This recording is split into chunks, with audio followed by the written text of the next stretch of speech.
This channel does not promote any violent, harmful, or illegal activities. All content provided by this channel is meant for an educational purpose only.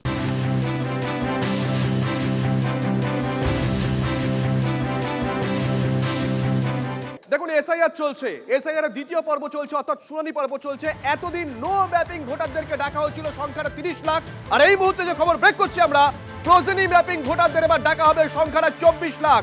এই মুহূর্তের বড় খবর break করছি আমরা টিভি9 Bangla. SIR এর দ্বিতীয় পর্ব চলছে, অর্থাৎ শুনানি পর্ব চলছে। এতদিন নো ম্যাপিং ভোটার তাদেরকে ডাকা হয়েছিল, সংখ্যাটা 30 লাখ। আর এবার প্রয়োজনী ম্যাপিং যারা তাদেরকে ডাকা হবে, সংখ্যাটা 24 লাখ। এই মুহূর্তের বড় খবর ব্রেক করছি আমরা। গতকাল থেকেই নোটিশ দেওয়া শুরু হয়েছে।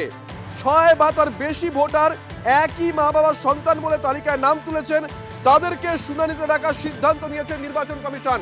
ভালো করে শুনবেন, 6 বা তার বেশি ভোটার যেখানে মা বাবা একই, তাদেরকেই ডাকার সিদ্ধান্ত নিয়েছে নির্বাচন কমিশন। মালদা, মুর্শিদাবাদ, উত্তর দিনাজপুর, দক্ষিণ দিনাজপুর সীমান্তবর্তী জেলাগুলোতে অন্তত 50টি বিধানসভার ক্ষেত্রে প্রয়োজনী ম্যাপিং এর শতাংশ অস্বাভাবিক বেশি। এই মুহূর্তের বড় খবর নজর রাখছি আমরা। 30 লাখকে ডাকা হচ্ছে শুনানিতে যারা নো ম্যাপিং ভোটার, আর এবার ডাকা হচ্ছে আরো 24 লাখকে। এই 24 লাখ প্রয়োজনী ম্যাপিং ভোটার। এই মুহূর্তের বড় খবর, গতকাল থেকে এই নোটিশ দেওয়া শুরু হয়েছে। 6 বা তার বেশি ভোটার একই মা বাবার সন্তান বলে যারা তালিকায় নাম তুলেছিলেন, তাদেরকেই ডাকতে চলেছে নির্বাচন কমিশন। এই মুহূর্তের বড় খবর, ভাষণ বেলা ব্রেক করছি আমরা। ডিটেল নেব শ্রাবন্তীর কাছ থেকে। শ্রাবন্তী, আমরা শ্রাবন্তীর সঙ্গে যোগাযোগ করব। যে খবর পাচ্ছি আমরা, মালদা, মুর্শিদাবাদ, উত্তর দিনাজপুর, দক্ষিণ 24 পরগনা, অর্থাৎ সীমান্তবর্তী জেলা। এই সীমান্তবর্তী জেলাগুলোর অন্তত 50টা বিধানসভার ক্ষেত্রে এই প্রয়োজনী ম্যাপিং এর শতাংশ অস্বাভাবিক বেশি।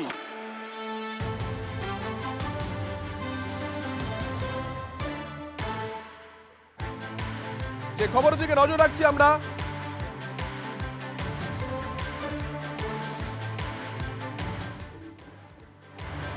30 লক্ষ নো ম্যাপিং ভোটারকে ডাকা হয়েছিল, আর এবার 24 লক্ষ, আরো 24 লাখ প্রয়োজনী ম্যাপিং ভোটারকে ডাকা হবে।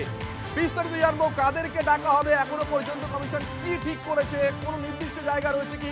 শ্রাবন্তীর কাছ থেকে। শ্রাবন্তী,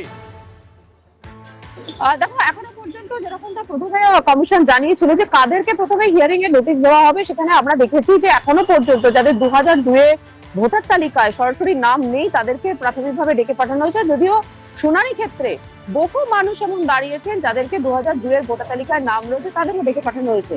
এবার কমিশন গত পরশু থেকে নোটিশ পাঠানো শুরু করেছে প্রজেনী। 6 জনের বেশি প্রজেনী রয়েছে, অর্থাৎ একজন বাবার নাম ইস্যু করে 6 জন ছেলে মেয়ে তারা একজন বাবাকে দেখিয়েছেন, এরকম ব্যক্তিদের ক্ষেত্রে নোটিশ দেওয়া হবে। এখন খুব স্বাভাবিকভাবে এই সংখ্যাটা কত সেটা নিয়ে একটা কৌতূহল থাকবে সাধারণ মানুষের। 24 লক্ষের কাছে রয়েছে এই ধরনের প্রয়োজনীয় ভোটার, তাদেরকে এবার নোটিশ পাঠানো হবে। গতকাল থেকে যেহেতু এই নোটিশ সকল ইআরওর কাছে পৌঁছে গেছে যে তাদেরকে ডাকতে হবে, আগামীকাল বা পরশু থেকে এই 7 দিনের মধ্যে এই রিপোর্ট, এই নোটিশ সকলের মাধ্যমে পৌঁছে যাবে এবং সেখানে এই বিষয়টা পরিষ্কার হয়ে উঠবে। তোমার মনে থাকবে যে হিয়ারিং শুরুর আগে বারবার এই প্রশ্ন তোলা হয়েছিল যে যদি কোনো ব্যক্তি বাংলাদেশ বা অন্য কোথাও থেকে বাইরে থেকে আসেন এবং তিনি এখানে কাউকে বিয়ে করেন এবং তার বাবাকে যদি দেখিয়ে দেন তাহলে কি হবে। এই সমস্ত জায়গায় যাতে নিখুঁত একটা ডিটেলিং করা সম্ভব হয়, তার জন্যই প্রাথমিকভাবে এই বিষয়টা এবার তার উপরই খতিয়ে দেখার সিদ্ধান্ত নিচ্ছে কমিশন। এখন দেখার বিষয় যে 24 লক্ষ ভোটারের মধ্যে কত লক্ষকে এই ঝাড়াই বাছাইয়ে বাদ দিতে পারছে শেষ পর্যন্ত কমিশন। সঙ্গে দেখো শ্রাবন্তী, এই মুহূর্তের বড় খবর নজর রাখছি আমরা। এসআইআর এর দ্বিতীয় পর্ব চলছে, অর্থাৎ শুনানি পর্ব চলছে। এতদিন ধরে ডাকা হচ্ছিল নো ম্যাপিং ভোটারদের, সংখ্যাটা 30 লাখ। মানে যে শুনানি চলছে আপনার পাড়াতে, সেটা নো ম্যাপিং ভোটারদের ক্ষেত্রে সংখ্যাটা 30 লাখ। আর যে খবর পাচ্ছি আমরা, এবার প্রয়োজনী ম্যাপিং ভোটারদের ডাকা হচ্ছে, এই সংখ্যাটা 24 লাখ, মানে আরো 24 লাখ প্রয়োজনী ম্যাপিং ভোটারদের ডাকছে নির্বাচন কমিশন, সংখ্যাটা 24 লাখ।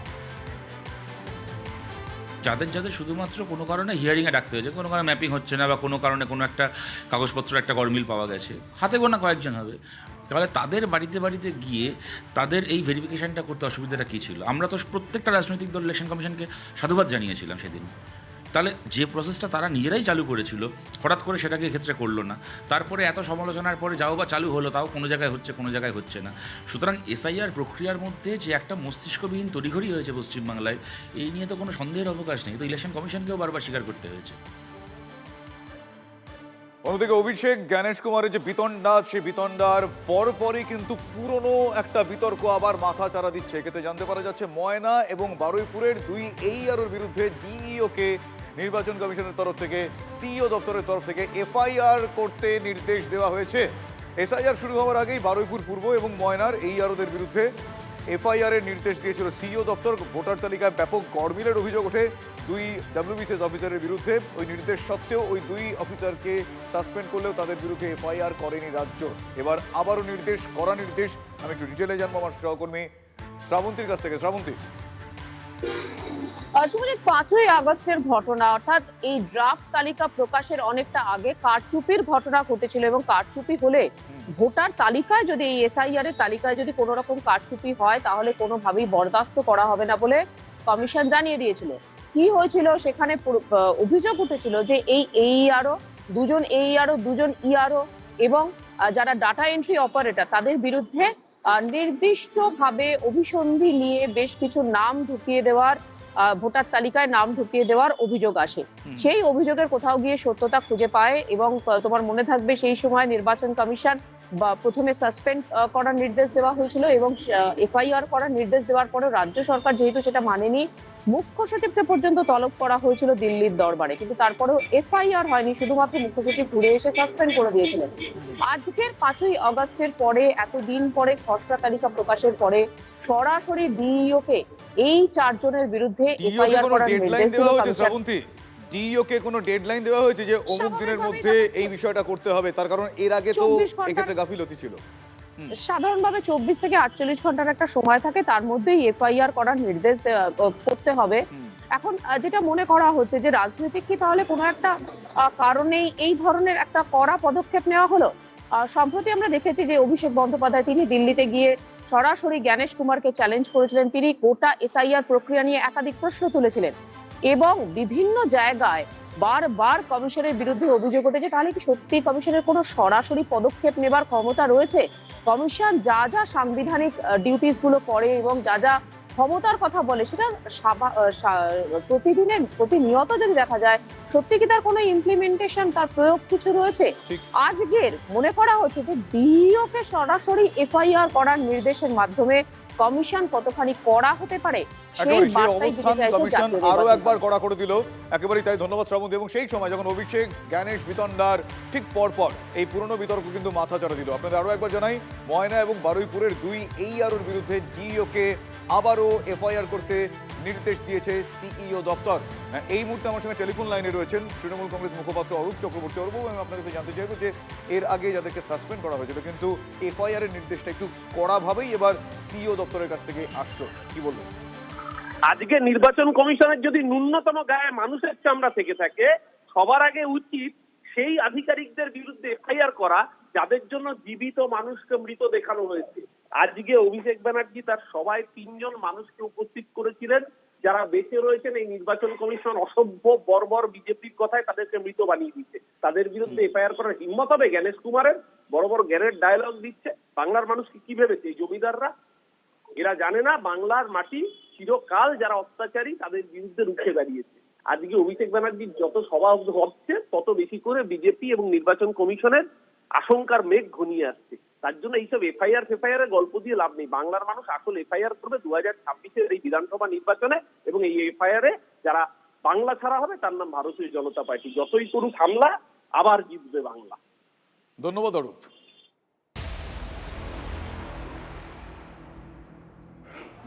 এই এসআইয়ের আবহে বাংলায় আরও মৃত্যুর অভিযোগ উঠছে। ডোমকলের ঘটনা, সেখানে নামের গন্ডগোল থাকায় নথি দেখাতে না পারায় স্ত্রীকে শুনানির নোটিশ পাঠানো হয়েছিল। সেই আতঙ্কে নাকি হৃদরোগে আক্রান্ত হয়ে স্বামীর মৃত্যু, এমনটাই অভিযোগ পরিবারের। এই ঘটনা ডোমকলের ভগীরথপুরের ফতেপুর হাট এলাকার। পরিবার অভিযোগ করছে, হিয়ারিংয়ে নোটিশ পাওয়ার পর থেকেই আতঙ্কে খাওয়া দাওয়া ছেড়ে দিয়েছিলেন ওই ব্যক্তি। দুশ্চিন্তায় হৃদরোগে আক্রান্ত হয়ে তার মৃত্যু হয়েছে, এমনটাই দাবি পরিবারের। আমাকে এখান থেকে নেশায়ারের জন্য ফোন করেছিল। আমার হাজবেন্ড খুব টেনশন করছে যে আমাকে বাংলাদেশে নিয়ে চলে যাবে। আমাকে বারবার করে বলছে যে পাগলি গো, তোমাকে মনে হয় বাংলাদেশে নিয়ে যাবে। তা আমি তখন বলছি তুমি টেনশন করো না গো, আমাকে কোথাও নিয়ে যাবে না। আমাকে বাংলাদেশে নিয়ে যাবার কে আছে, আমাকে নিয়ে যাবে, তোমার কাছ থেকে কেউ আলাদা করবে না গো। ওনাকে বারবার করে আমি বোঝালাম। আপনার নামে নোটিশ এসেছিল? আমার নামে নোটিশ এসেছিল। হিয়ারিং এ গিয়েছিলেন? হ্যাঁ, আমি গিয়েছিলাম। ওখানে কি হয়েছে? ওখানে হিয়ারিং এ আমার শুধু সিগনেচার নিল, সাথে ছবি তুললো। তোলার পরে আমাকে আর কিছু বললো না। আমি আবার জিজ্ঞাসা করলাম যে আমাকে কি আর আসতে হবে? তো বললো তোমায় আর আসতে হবে না। তা আমি হিয়ারিং প্রক্রিয়ায় যেগুলো প্রয়োজন সেগুলো হয়ে গেছে। হ্যাঁ হ্যাঁ, তাহলে হঠাৎ মানে কি টেনশনে? উনি এইটাই টেনশন করেছে যে আমার পাগলি আজ 3 দিন হয়েছে ফোন করেনি, ওনাকে কি নিয়ে চলে গেছে। আপনি এখানে আসার পর আপনার স্বামীর না সঙ্গে না যোগাযোগ হয়নি? না, আপনি এই একটা ঘটনা দেখালাম তো, এটা ডোমকলের ঘটনা। এবার পূর্ব বর্ধমানের খবর দেখাই। পূর্ব বর্ধমানে সেখানে এসআইআর আতঙ্কে আত্মহত্যার অভিযোগ উঠছে। জায়গাটার নাম হচ্ছে বৈকুণ্ঠপুর 2 নম্বর পঞ্চায়েতের রায়নগর। স্বামী ছেলের নামে নোটিশ আসেনি, কিন্তু নোটিশ এসেছে মহিলার নামে। আতঙ্কে রেল লাইনে ঝাঁপ দিয়ে আত্মহত্যা করেছেন ওই মহিলা। পরিবারের অভিযোগ, এসআইআর এর শুনানির নোটিশ পাওয়ার পর থেকেই নাকি আতঙ্কে ছিলেন। টেনশনে নাম আসে না, অর্থনৈতিক তো তোমার হবে না। হ্যাঁ, আমি আমি আমি বলছি আমার 2 বাচ্চাটার তো আছে, তোমার কি না হলে কী হবে? আমরা তো আছি, এবার কি তোমার এই টাকার কি পাঠাইবে নাকি বাংলায়? তারপরে এই কিস্তি এইতে আইসে লোক আইসে হেয়ারিংয়ের জন্য। হ্যাঁ, তারপরে তোমার ওইতে যাইতে হইবে, অফিসে যেতে হবে। হ্যাঁ, আমি বলছি চুপ করে থাও তো, আমরা তো আছি, আবার কি ওই টেনশনও ছিল। হ্যাঁ, আমি বারে দাবাইছি। হ্যাঁ, তোমার এত চিন্তা কি? হ্যাঁ, ওই কিছু বলতো না, চুপ করে থাকতো।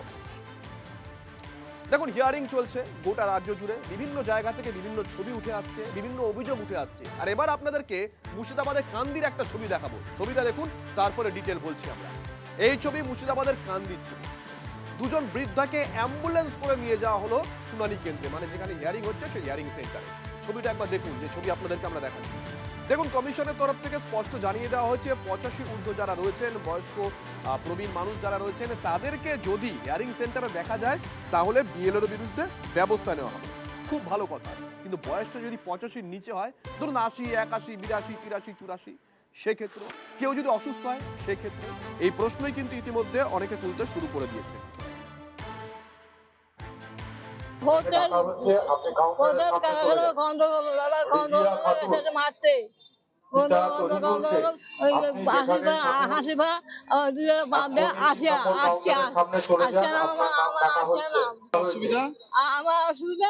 অসুবিধা হাঁটতে পারি না, মাথা খুব ঘুরে, মাথা পানি চোখ। কি হয়েছিল?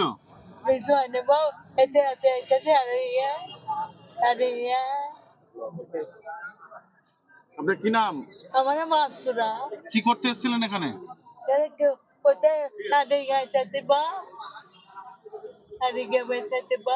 কারা নিয়ে এলো আপনাকে?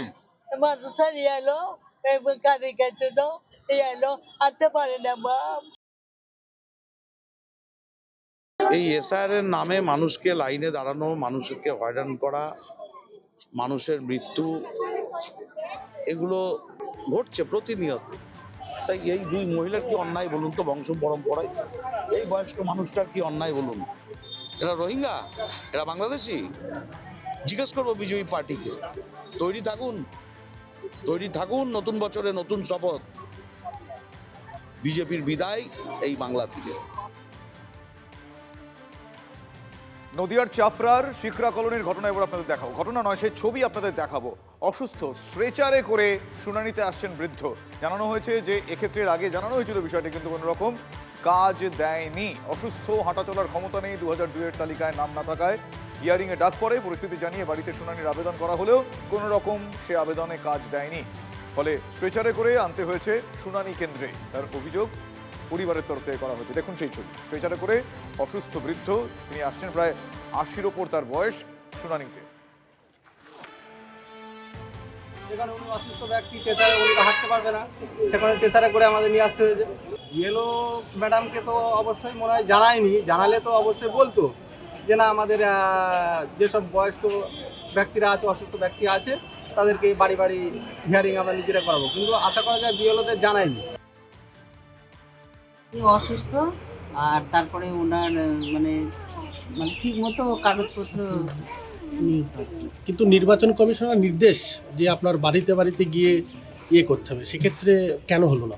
আমি বাড়িতে বাড়িতে গিয়ে করেছিলাম, কিন্তু ও মানে কাগজটা আমাকে ঠিক করে দেখাতে পারেনি, সে কারণে মাথাটা একটু গন্ডগোল আছে।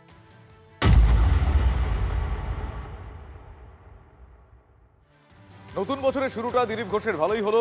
প্রথম বছরেই কামব্যাক, শুধু তাই নয়, এরপর তিনি ঘর পেলেন। সল্টলেকের যে বিজেপি দপ্তর, সেই দপ্তরে প্রাক্তন সভাপতি অর্থাৎ দিলীপ ঘোষের জন্য ঘরের ব্যবস্থা করা হলো। দিলীপ ঘোষের জন্য ঘরের ব্যবস্থা করলেন বর্তমান রাজ্য সভাপতি শ্রমিক ভট্টাচার্য। অমিত শাহর সঙ্গে বৈঠকের পরেই বঙ্গ রাজনীতিতে আবারও অ্যাক্টিভ, আবারও সক্রিয় দিলীপ ঘোষ।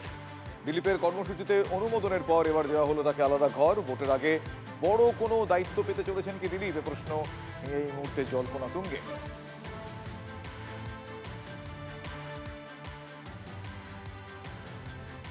নিষ্ক্রিয় দিলীপ, মানে এতদিন নিষ্ক্রিয় ছিলেন, কিন্তু রাজ্য বিজেপিতে তিনি আবারও সক্রিয়। স্বমহিমায় ফিরে খড়গপুর থেকে দাঁড়ানোর ইচ্ছে প্রকাশ করেছেন দিলীপ ঘোষ। বিজেপির নেতা কর্মী থেকে শুরু করে সাধারণ মানুষ বড় একটা অংশ তারা চাইছেন 26-এর ভোটে খড়গপুর কেন্দ্র থেকেই আরও একবার লড়ুন দিলীপ ঘোষ। 21-এর নির্বাচনে এই খড়গপুর বিধানসভা থেকে জয়ী হয়েছিলেন হিরণ। এবার কি তাহলে মুখ বদলাবে বিজেপির, এ প্রশ্ন উঠছে। উনি তো কাজে লেগেই আছেন 24 ঘন্টা, কিন্তু আগামী দিন 2026-এ যে বাংলার পরিবর্তন, যে আসল পরিবর্তনের স্বাদ বাংলার মানুষ পায়নি, সেই পরিবর্তনটা দিলীপ ঘোষের হাত ধরে খড়গপুরের উন্নয়ন হবে। খড়গপুরের মানুষের সুখ দুঃখে সবসময় ওনাকে পেয়েছে। এখন যিনি সাংসদ আছেন ওনাকে তো দেখতেই পাওয়া যায় না। খড়গপুরবাসীরও প্রথম পছন্দ দিলীপ দা, এটা নিয়ে কোনো দ্বিমত নেই। দিলীপ দাকে এই যে রিটার্ন কামব্যাক দেখে নিয়ে সমস্ত কার্যকর্তা, শুধু খড়গপুর বলে নয়, যে সমস্ত জেলাতে দিলীপ দার হাত ধরে আগামী দিনে বেড়েছে, সিট বেড়েছিল, বিজেপির উত্থান হয়েছিল, সেগুলো সবাই খুশি হয়েছে। উনি যদি আমাদের আবার মানে আসেন, দায়িত্বতে উনি আসেন, একদম সবাই কিন্তু ওনার সাপোর্টে আবার কিন্তু সবাই কিন্তু একজোটভাবেই থাকবে। শুনে আমরা খুবই খুশি হলাম যে ফিরে আবার দিলীপ দা পার্টির মধ্যে উনি আসছেন। দিলীপ দাকে দেখতে চাই 2026।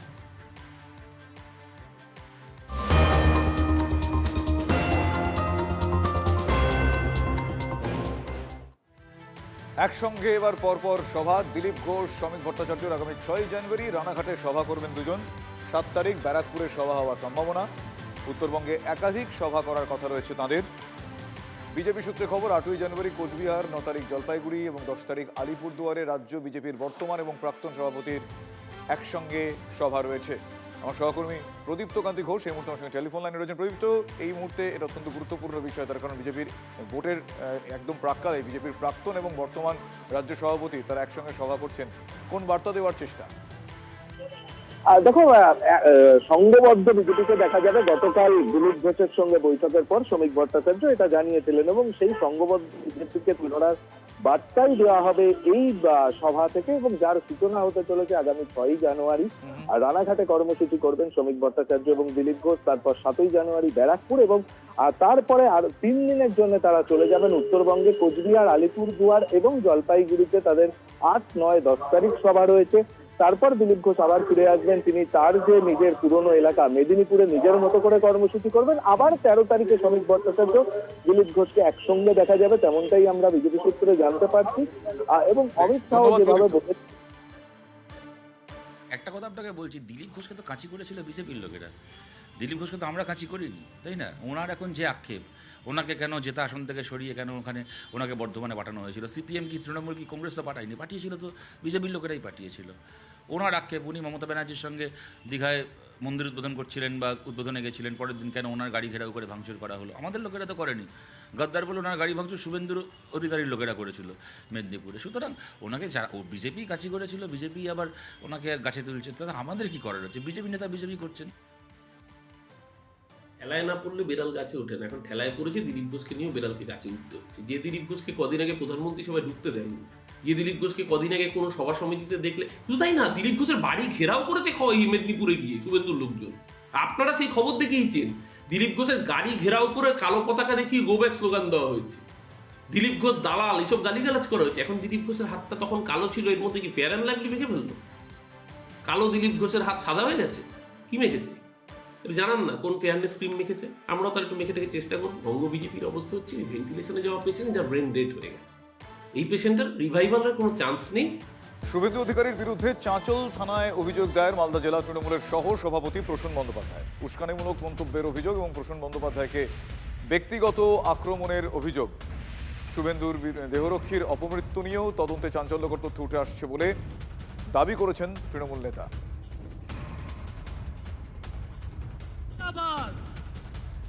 গনি খান চৌধুরীর ফ্যামিলি ঈসা খান চৌধুরীদের কেউ চোর বলতে পারবে না। আজকে যাদের হাতে চলে গেছে, সেদিন খগেন মুর্মুর কাউন্টিং এজেন্টদেরকে কাউন্টিং এর আগের দিন এই প্রসূন এটা ডাকাত লম্পট চরিত্রহীন ইয়াসিনকে নিয়ে গিয়ে লুট করতে গেছিল। একটা কনস্টেবলকে খুন করেছেন, ভয়ের চোটে একজনকে দিয়ে হাইকোর্টে ওটা ব্লক করে রেখেছিলেন। ফান্ডা তো খুলে গেছে, এবার ইনভেস্টিগেশন তো হবে। মৃত কনস্টেবলের বউ 164 করবে, equivalent to BNSS. Suvendu Adhikari যেখানেই যান সেখানে সংখ্যালঘুদের বিরুদ্ধে ঘৃণা ছড়ান। কোন কোন সেকশনে মামলা হবে আমি সেটা মেনশন করে দিয়েছি। Creating enmity between groups on religious grounds is a punishable non-bailable offence under BNSS। এই একাধিক প্রভোকেটিভ মন্তব্য উনি করেছেন, তার সঙ্গে যুক্ত হয়েছে ব্যক্তিগত কুরুচিপূর্ণ আক্রমণ।